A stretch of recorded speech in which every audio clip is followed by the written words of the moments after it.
Unforgiven is one of those films that always finds a way to come up in conversation for greatest Western ever made, or even maybe it was the last true Western ever made, but why?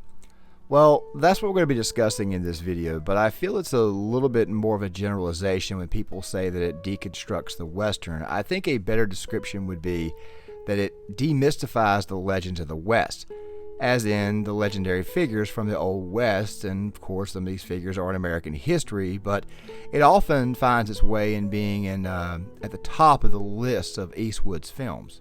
It also finds a way to demystify the gunfighters that have been put on screen in our pop culture, many of these characters played by Eastwood himself. Well, you're gonna pull those pistols or whistle Dixie.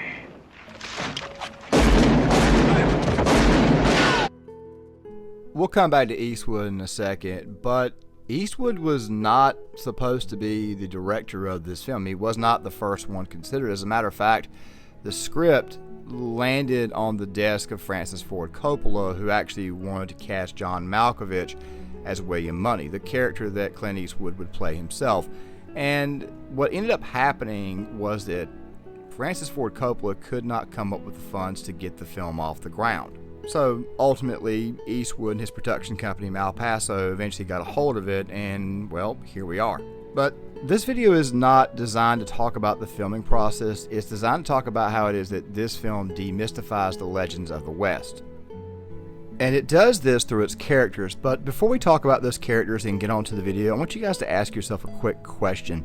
How many times have you heard, or how many stories were you told about Doc Holliday killing 30 some odd people, when in reality it was closer to 3? Or Billy the Kid's 21 kills, when in reality a lot of those kills are actually disputed. The characters of this film are grounded more in reality, and to go on top of that, if I didn't say this before, it doesn't just demystify the legends of the West, but it also in a lot of ways demystifies the legends of the Westerns, as in the films that were put to screen. Going back to Eastwood's characters, some of which that he played, whether it be the outlaw Josie Wells, Pale Rider, or of course the Man with No Name. But that is what Unforgiven does. Now, before we get started, I do need to give you guys a quick breakdown of how the video is going to go. Once again, spoilers. I'm not going to go that much into the story. I advise if you've not seen the film, please click off the video and go watch the movie and then come back. But I do feel the need to give you guys a bit of a preview of how the video is going to go, so let me go ahead and get to that. First, we're going to start with a quick run through of the story. I'm not going to go through the entire story, but just enough to kind of get you guys started. Like I said, spoilers will come up, but that of course will come up when I talk about each character, and of course the fates of said characters. Speaking of characters, that is going to be the bulk of the video. We're going to be spending most of our time talking about Little Bill Daggett, played by Gene Hackman, William Munny, of course, played by Clint Eastwood, and also the Kid, played by James Woolsey. Don't worry, Ned, played by Morgan Freeman, and English Bob, played by Richard Harris, and of course even Mr. Beauchamp, played by Saul Rubinek, they will get their due in this video. And I'm going to give you guys my thoughts on Unforgiven and how it stacks up to Eastwood's other Westerns and other Westerns as a whole. So don't worry, we shall get to that towards the end of the video. Now, with that said, if you guys can, I'm going to want to get you guys' thoughts in the comment section. Please leave a comment. Once again, thank you guys for watching. I hope you guys watch it all the way through. And if you guys can, please hit the like button on the way out.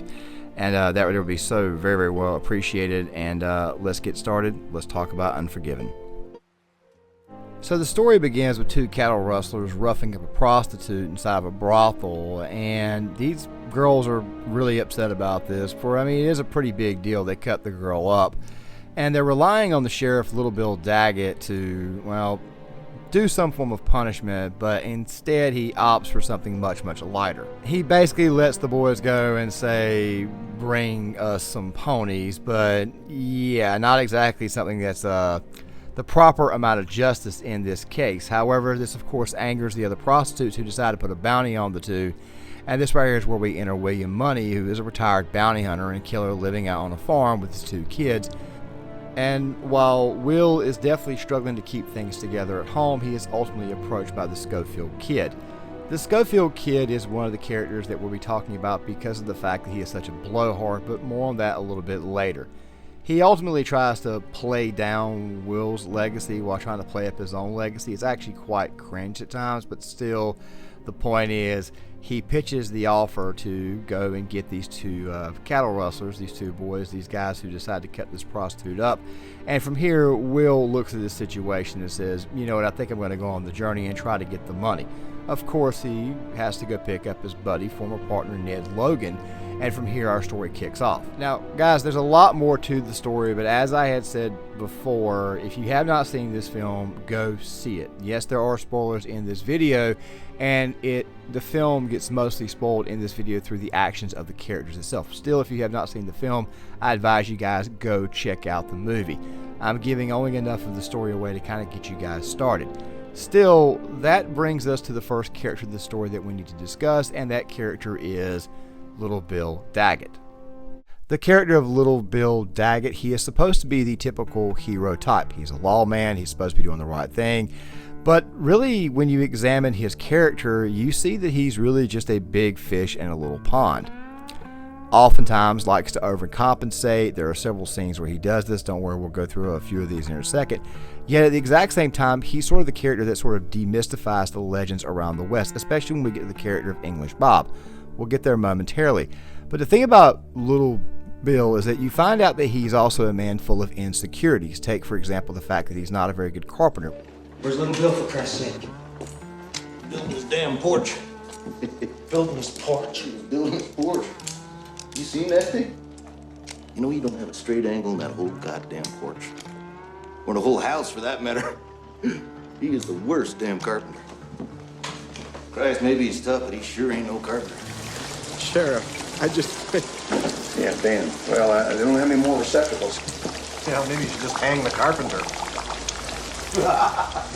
What? That thing about not being a good carpenter, that's going to come up a little bit later on, so just kind of think on that just for a quick second. But the best way to describe him is, well, he's a big fish in a little pond. As a matter of fact, he kind of reminds me a great deal of Sheriff Will Teasel from the film First Blood. But in thinking that he's doing the right thing or believing he's doing the right thing, he oftentimes goes a little bit too far. And of course, he also has to let us know all the cities that he's worked in, especially after performing some form of beating. I guess you think I'm kicking you, Bob. It ain't so. What I'm doing is this hard. You hear? I'm talking all those villains down there in Kansas. And I'm talking all those villains in Missouri. But the thing is, Bill Daggett, while thinking he's doing the right thing, he is in fact coming off more and more and more as a bully. He is the antagonist of the story for a reason, and there are more examples that we'll talk about over the course of this video. The thing is, it kind of goes back to being a big fish in a little pond. But that brings us to the interactions with English Bob, so let's get to that. You see, English Bob is supposed to be a gunfighter. He is supposed to be the legend of the West. However, you find out pretty quick that he's not really a gunfighter. It's actually kind of exaggerated. He's just a good old-fashioned killer, as this guy points out. This country don't need no queens whatsoever, I reckon. As a matter of fact, when I heard about queens... Shut up, Joe. What the hell's wrong with you, Thirsty? This dude, son of a bitch... Might be that this dude here is English Bob. He's the one who works for the railroad shooting Chinamen. He's arrogant, he's unlikable, he talks about the Queen on Independence Day, as Bill points out a little bit later. And also to go on top of that, there's also the little bit about the assassination of President Garfield, which you guys can, I'll probably link some stuff in the description box anyways, just to kind of throw some little extra stuff in there, but he's quite frankly abrasive. He's insulting the country even on a day like that.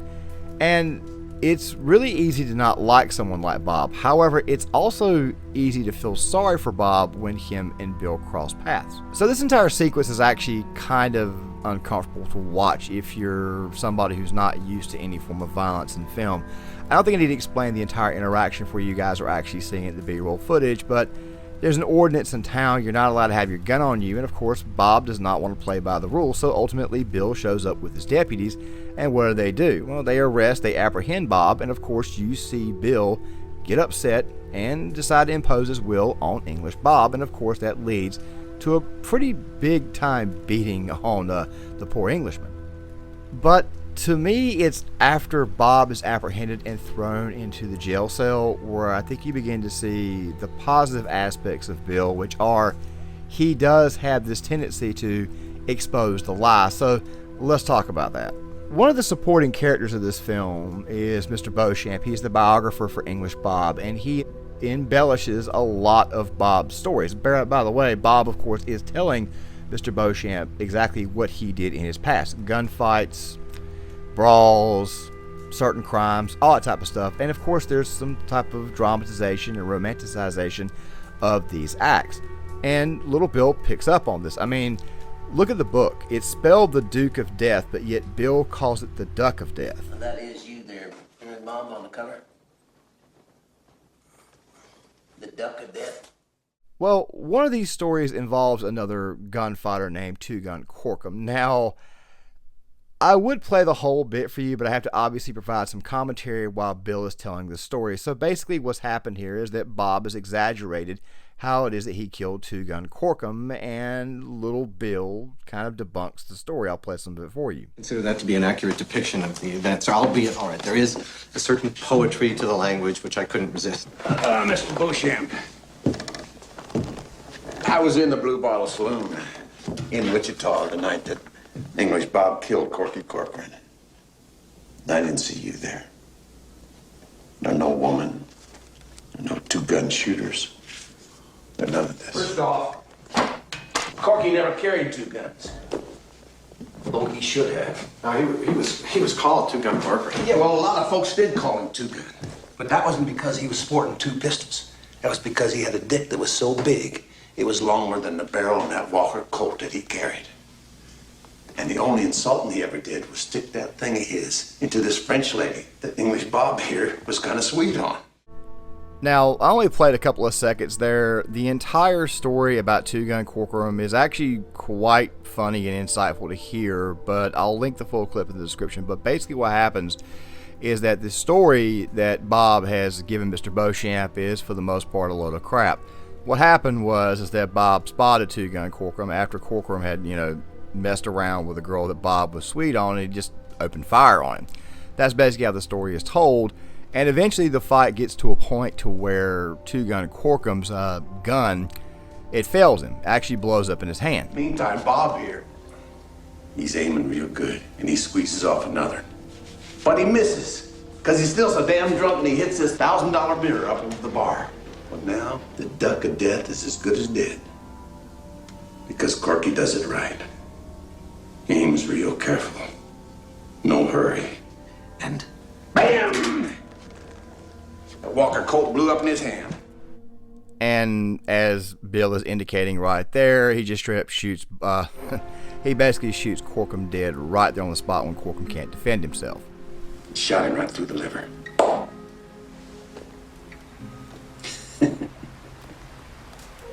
You see, if old Corky had two guns instead of just a big dick, he would have been there right to the end to defend himself. And it's that scene there why I'm going to link the clip in the description box. The actual full telling, rather than my summarization of it, is actually quite hilarious. But there's also other moments. Like, for example, there's this bit where little Bill gives Beauchamp his gun, tells him that he and Bob, if they shoot him right there, they can leave as free as jaybirds. But Bob is thinking about taking the gun, and then he realizes that it's a trap, and little Bill has to let him know.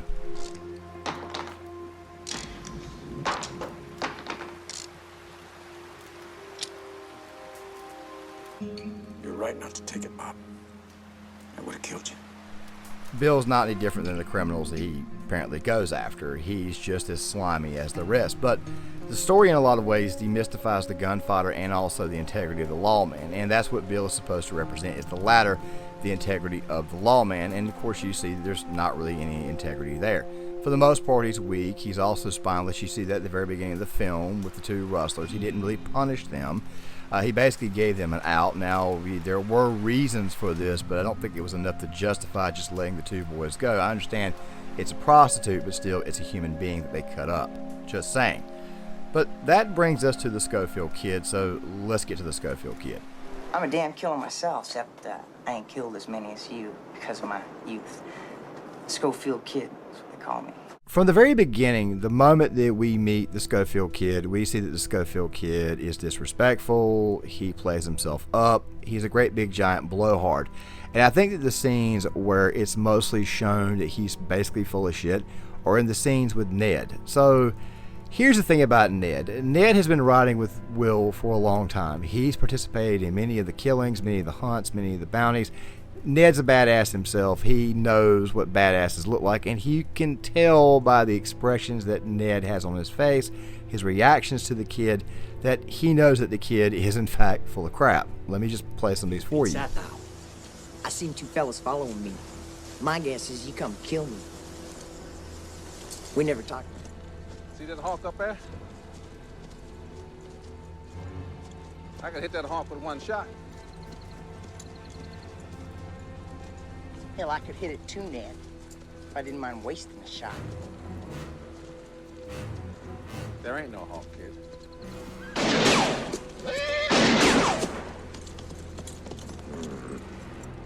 All right, how far can you see? Far enough. We ain't going to Wyoming to shoot canteens, goddammit. How far? 100 yards? 4. Can you see that scrub oak yonder? Fuck you, Ned. He's blind, Will. I ain't blind, asshole. The kid's a blowhard. He's full of crap. Ned knows this, and I think Will knows it as well, but Will kind of just plays along. However, it's one thing to talk about death, it's one thing to talk about actually killing people, but it's another thing to actually do it. It's another thing to see it. I recently got through working on a project, the second part for the film Barry Lyndon, and there was this interesting sequence where the narrator explains that seeing it up close is much, much different from actually doing the deed. And you kind of see the hesitation when he kills the second rustler on the, let's just say, on the pot inside the outhouse. Now, I didn't really talk about the first rustler, but of course I'm showing you guys some stuff in the B-roll footage for when they actually put him down. Now, we'll talk more about him when we get to talking about Will and Ned, because Ned does kind of tie things together. But still, the kid for the most part is a blowhard, and you see this in his reaction after he has actually done the deed when he's talking to Will. He's laughing about it at first, he's coping, and then all of a sudden that laughter suddenly turns to tears and regret.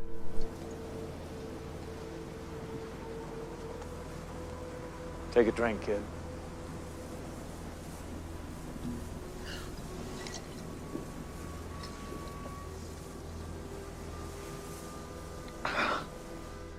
The fact of the matter is, the kid's not a killer.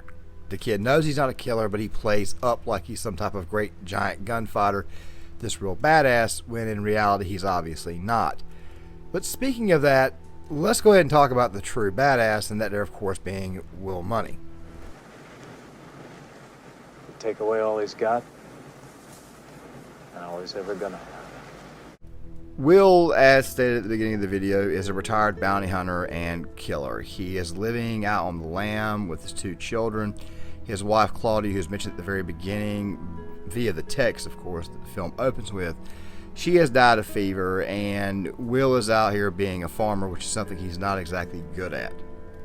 But still, according to Will, his wife has cured him of the drinking that he did, that he believes might have contributed most to his meanness, his aggressiveness, and also to go on top of that, even though he's living out in an area where he's not exactly thriving, it looks like he's actually become a much, much more grounded, much, much better person, especially away from the alcohol. Still, he looks at this situation going on the journey to kill these 2 cattle rustlers who, of course, messed up this woman. He looks at it as an opportunity to get some additional money to get his family out of the situation that they are in. But it's also pretty obvious that he's out of practice. He hasn't done this in a while. He's not exactly good with horses. You also see that he's still somewhat a little bit hesitant to do the job itself. He has these nightmares. He even gets sick on the journey. However, there are also other moments, like for example when they first meet the Schofield kid, as in he and Ned. The Schofield kid says to him, "Are you and Ned going to share a half?"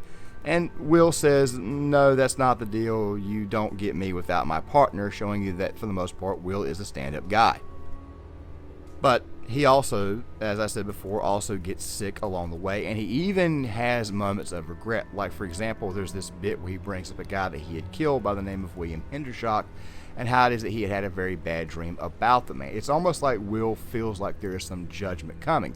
It's almost like the name of the film is trying to tell you that the main character, the protagonist of this film, feels like he is unforgiven. There's also other little clues too, like for example when they try to kill the first cattle rustler after Will recovers from his sickness. You get this sensation with his voice and the way it changes and how he's able to actually pull the trigger that maybe the old Will is starting to resurface.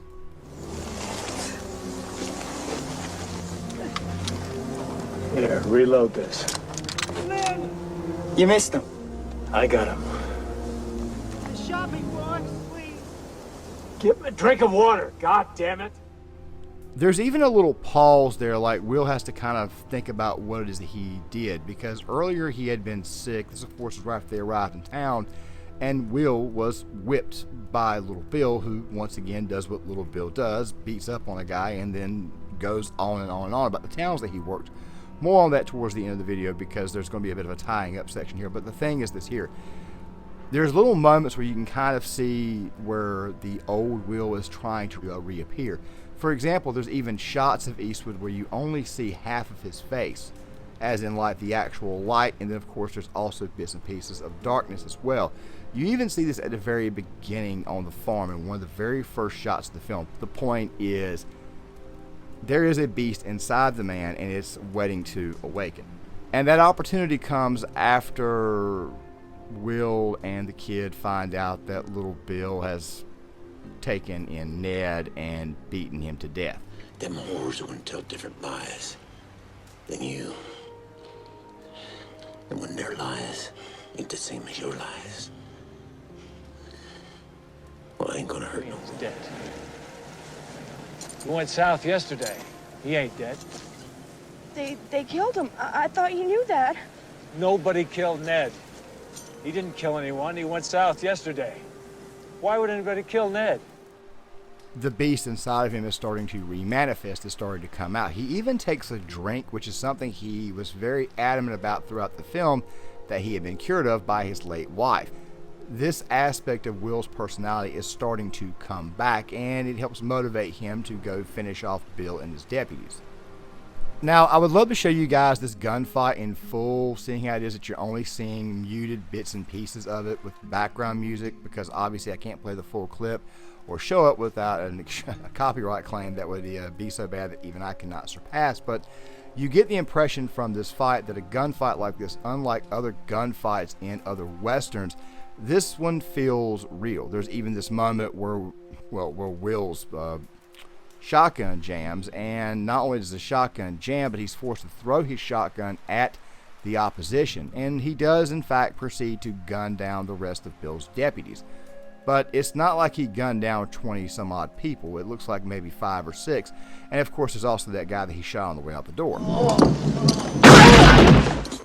Still, the gunfight feels more grounded. It feels more real. It's almost as to say the bounty hunter has been fully deconstructed here, and you begin to see this person that they're more raw. Like, you begin to see actually what they are. This is not the legend. This right here is the real person and the real beast inside of him that's actually beginning to reemerge. But that brings us to one final point before I conclude this video, and we gotta talk about this statement here. When confronted by superior numbers, an experienced gunfighter will always fire on the best shot first. Is that so? Yeah, Little Bill told me that. You probably killed him first, didn't you?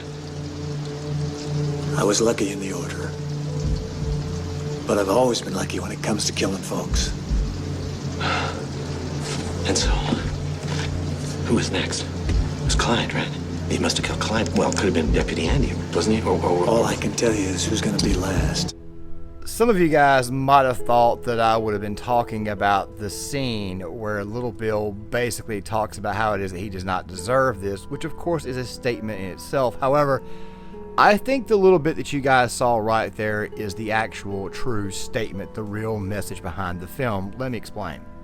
So, shortly after the deal with English Bob, Bill takes Mr. Beauchamp in and basically gives him his philosophy on how it is that he does not like assassins, certain types of, let's just say, surly individuals. You even see him beating up Will at one point in the film when Will is sick, and I talked about that earlier, but I didn't go really into full-blown detail. But there's a little bit where Bill tells Mr. Beauchamp about how it is that an actual good gunfighter will draw on the best shot first. The scene that I used from a previous Eastwood Western was a shootout from the film The Outlaw Josie Wells, and that will come up again here momentarily before I close the video. In that particular film, he explains how he shot each person, or how he decided to shoot each individual soldier. He was asked about that by Chief Dan George's character, and you kind of get the impression with that scene that there may have been a little bit of a, let's just say, I knew who was a real threat. And there were actual points made that some people, some gunfighters, might have even considered, like whether a person's eyes looked a little bit crazy or whether a person was shaking or whatnot. Still, this particular film sort of demystifies all this when Will basically says, I've always been good at killing, I've always been lucky in the order. The point is, killers kill. That right there is the real point behind the actual film. Even old killers who come back to do a job, who don't want to kill anymore, ultimately still have the beast inside of them. And that everything that little Bill had basically told Mr. Beauchamp, for the most part, was kind of exaggerated and a little bit bullshitty. But that brings me to the conclusion of this video, so let me go ahead and get to that. One of the reasons why so many people feel that the film Unforgiven is like the greatest Western ever made is because it deconstructs the Western in their eyes. However, many of these content creators who have made videos on this film, I get the impression that they have not seen enough actual Westerns, let alone enough Eastwood Westerns. Clint Eastwood has been in such Westerns, even musicals like Paint Your Wagon, the Dollars Trilogy, of course the film Hell Ride, but I've always felt that Clint Eastwood's best Westerns, Unforgiven, was never really one of them.